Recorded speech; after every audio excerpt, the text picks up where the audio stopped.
اس صورت کے بہت سارے فضائل بھی ہیں۔ رسول اللہ صلی اللہ علیہ وسلم نے ارشاد فرمایا کہ قل هو اللہ احد ثلث القرآن، آپ صلی اللہ علیہ وسلم نے فرمایا کہ یہ صورت ایک تہائی قرآن ہے۔ حضرت قتادہ ابن نعمان رضی اللہ تعالیٰ عنہ سے روایت ہے کہ ایک شخص رات کو قل هو اللہ احد کی بہت کثرت سے تلاوت کرتے تھے جادو سے بچنے کے لیے، تو رسول اللہ صلی اللہ علیہ وسلم کو بتایا گیا ان کے بارے میں، جس نے بتایا وہ سورہ یعنی قل هو اللہ احد کی اہمیت کو کم سمجھ رہے تھے، وہ سمجھ رہے تھے کہ یہ صرف سورہ اخلاص پڑھتے ہیں اور کوئی صورت نہیں پڑھتے۔ تو جب نبی صلی اللہ علیہ وسلم کو بتایا گیا تو آپ صلی اللہ علیہ وسلم نے فرمایا انہا لتعدل ثلث القرآن، یہ ایک تہائی قرآن کے برابر ہے، یعنی یہ صورت معمولی نہیں ہے، ہلکی نہیں ہے۔ یہ صحیح بخاری میں یہ روایت مذکور ہے۔ اور حضرت ابو سعید خدری رضی اللہ تعالیٰ عنہ سے ایک روایت ہے، وہ اس میں ہے کہ ایک شخص رات کو صرف سورہ اخلاص کی تلاوت کیا کرتے تھے نماز میں، تو ان کی شکایت لگائی گئی نبی صلی اللہ علیہ وسلم سے۔ شکایت لگانے والے نے یعنی شکایت لگانے والے کا مقصد شکایت نہیں تھا، ایک علمی بات پر مطلع ہونا مقصد تھا، تو انہوں نے نبی صلی اللہ علیہ وسلم کو بتایا کہ یہ صرف سورہ اخلاص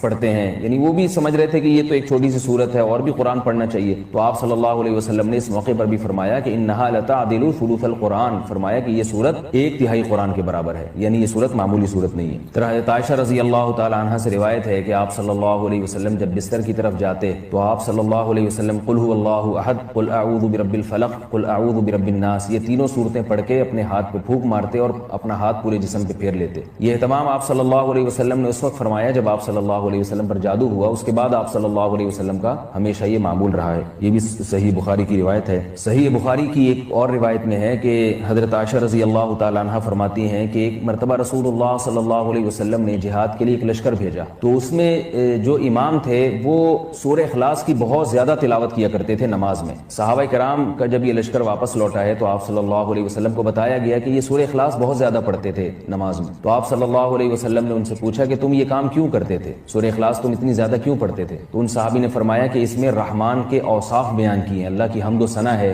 اور اس وجہ سے مجھے اس سورت سے محبت ہے، یعنی محبت ہے جس کی وجہ سے میرا دل چاہتا ہے میں اس کی بار بار تلاوت کروں۔ تو آپ صلی اللہ علیہ وسلم نے فرمایا کہ صحابہ سے فرمایا کہ ان کو خبر دے دو کہ اللہ بھی تم سے محبت کرتے ہیں۔ یہ بھی ایک سورت کی ایک بہت بڑی فضیلت ثابت ہوتی ہے۔ اور عبد الرحمن ابن ابزہ رضی اللہ تعالیٰ عنہ سے روایت ہے کہ رسول اللہ صلی اللہ علیہ وسلم وتر کی نماز میں پہلی رکعت میں سبح اسم ربک الاعلی، دوسری میں قل یا ایھا الکافرون، اور تیسری رکعت میں سورہ اخلاص کی تلاوت کیا کرتے تھے۔ تو وتر میں تیسری رکعت میں سورہ اخلاص کا پڑھنا یہ فضیلت کی چیز ہے۔ حضرت عقبہ ابن عامر رضی اللہ تعالیٰ عنہ سے روایت ہے کہ میں ایک مرتبہ رسول اللہ صلی اللہ علیہ وسلم سے ملا تو آپ صلی اللہ علیہ وسلم نے فرمایا کہ کیا میں تمہیں ایسی صورت کی خبر نہ دوں کہ نہ وہ صورت اللہ نے تورات میں نازل کی، نہ ایسی صورت اللہ نے انجیل میں، اور نہ ہی ایسی صورت اللہ نے کسی اور مقام پہ قرآن مجید میں نازل کی؟ میں نے عرض کیا ضرور یا رسول اللہ۔ تو آپ صلی اللہ علیہ وسلم نے فرمایا وہ صورتیں قل هو اللہ احد، قل اعوذ برب الفلق اور قل اعوذ برب الناس ہیں۔ اور آپ صلی اللہ علیہ وسلم نے اسے فرمایا کہ کوئی بھی رات ایسی نہیں ہونی چاہیے جو ان صورتوں کی تلاوت کے بغیر گزر جائے، یعنی